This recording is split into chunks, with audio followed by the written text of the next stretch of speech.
Good morning, this is Faith at Faith and Books. I'm going to do a quick review of the movie or film or documentary, supposedly, Seaspiracy. So for Sustainability July, I'm sort of focusing on the ocean.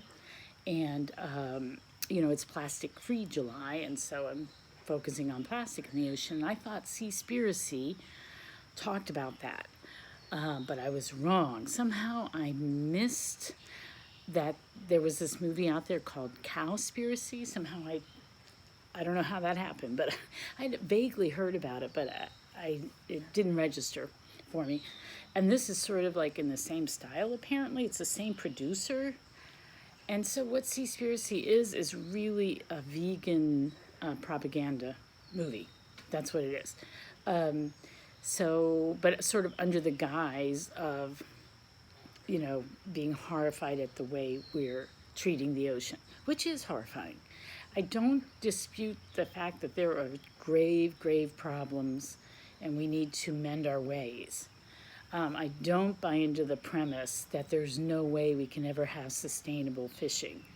I don't buy into the premise that if everybody just started eating plant-based foods, we'd manage to feed the planet. I don't think that's realistic at all. And so I just found the movie, like really from the very first frame of the movie, I thought it was awful. I thought it was an awful movie. It was so over the top, melodramatic, with very kind of lurid images and had sirens and, it was obviously a propaganda piece, like right from the get-go. You see that this person is not going to be serious. And the main guy, don't even remember his name, struck me as so immature. And just so, to me, the whole thing seemed really canned and overly edited to make the people he wanted to look bad to the point where they weren't making sense. So he could have his on-camera gotcha. And it looked staged to me, a lot of it. The editing was it was so over-edited that I distrusted whether he hadn't just set up things or pulled in other things that he had filmed to represent something. Like he would have these pictures of them, butchering whatever, as a fish. And it could have been just a regular, when you butcher animals, there's going to be blood, okay? That's just the way it is. It was all his framing and everything. It just seemed so incredibly biased. And so, to the point of dishonesty. It was so hyperbolic. And it makes me mad because I am somebody who cares about animal welfare, and I'm somebody who really cares about the earth, and I think that the way we treat the ocean is very important for us, for planetary health, for life on this planet. And so I want somebody, I don't want this splashy kind of, so lacking in integrity kind of thing to be the news of the day, the big movie to watch. I can't believe this won awards. It was awful. I want intelligence. I want people reporting on what's going on in a factual way so that I can take in the information and discern. I do not want you browbeating beating me over the head with your conclusion, and trying with all your, with every faculty you have to win me over to your particular position, just by appeal to emotion. And it made me worry that this had apparently impact, because it just was so poorly done, I thought.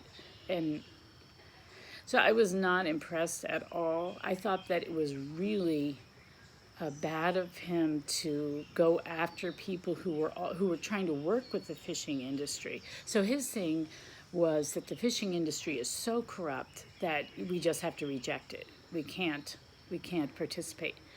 But, you know, people, a lot of people would starve to death if we didn't have fishing globally. I thought it came from a very elitist position. This guy's English, and, you know, he can pop down to the store and get his little vegan fix. I just thought it was, I just thought it was a really bad movie. I was not convinced. And it's so funny because my son watched it and he said, "Oh, Mom, this is over the top, laughable movie." And then I heard all these people who I know because of environmentalism saying, "Oh, Seaspiracy, it's really great." And I have to say, I agree with my son. I thought it was a really bad movie, really bad movie. So so I watched that in two chunks. I was falling asleep a few nights ago when we started to watch it. So then I just watched it last night. And then I was looking for the other movie, Plastic Ocean, because I want to say, well, let's look at another film about plastic pollution in the ocean. Couldn't find that one, but we found another one called Plastic Island. Now, apparently some guy has made a plastic island in Africa or something. So you have to Google Plastic Island film. But it came out, I think it was at sort of eco film festivals in 2021. But it was a much better, I didn't see all of it, I only saw like the first half. But it was a much better done movie. It's from Indonesia.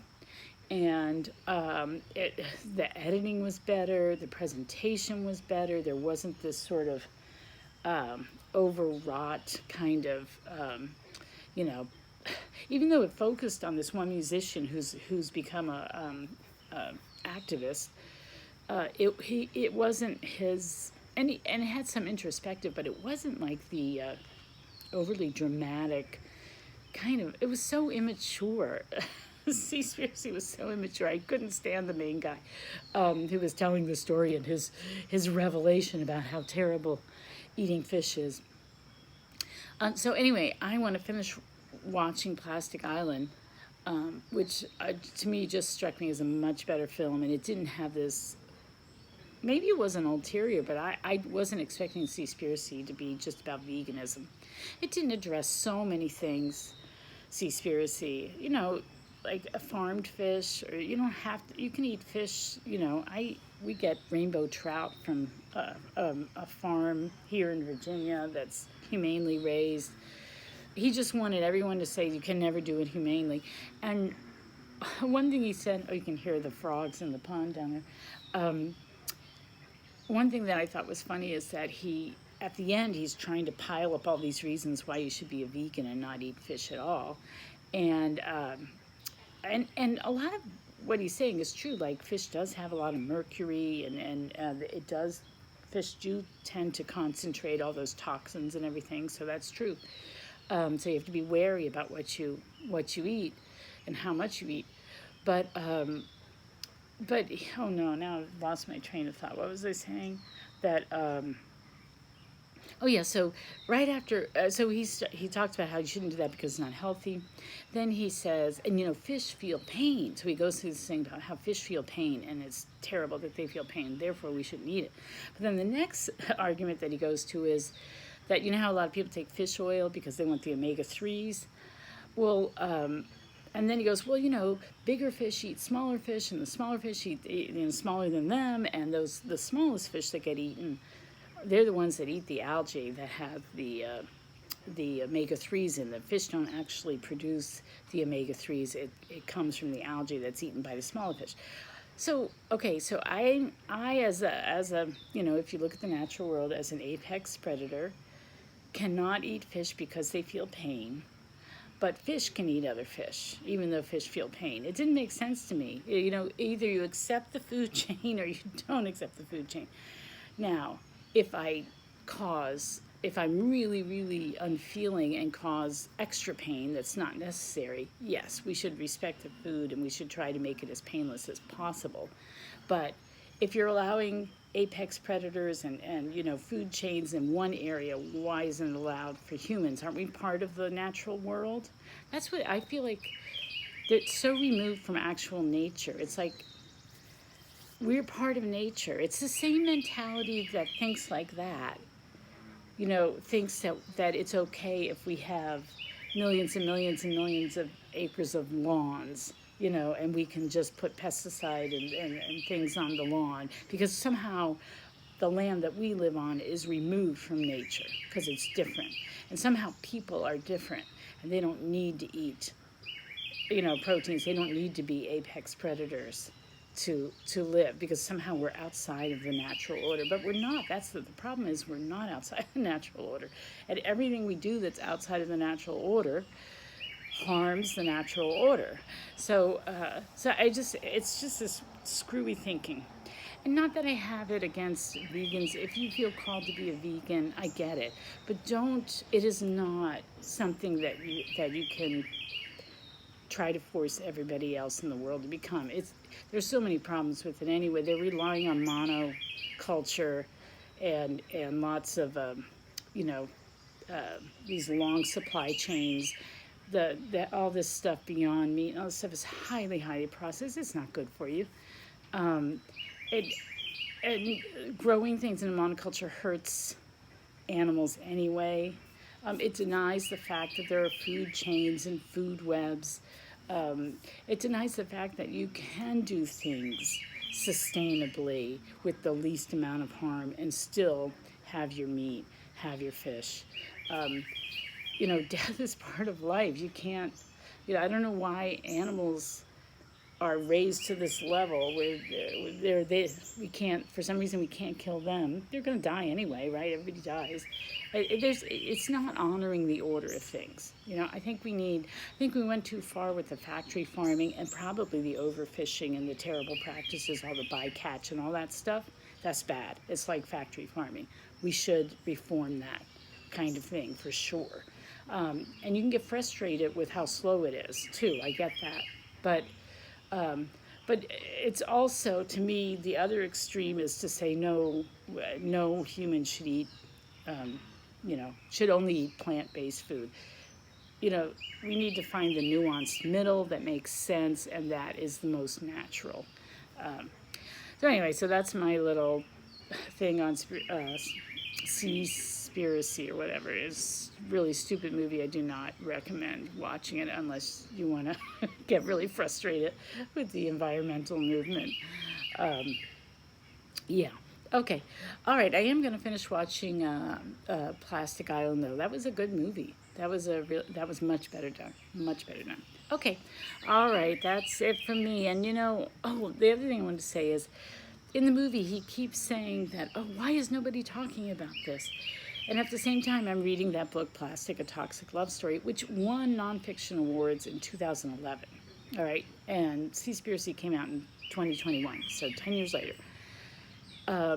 And she, at the very time that I'm watching this movie, where he's talking about ghost fishing and all the problems, there are big problems with commercial fishing.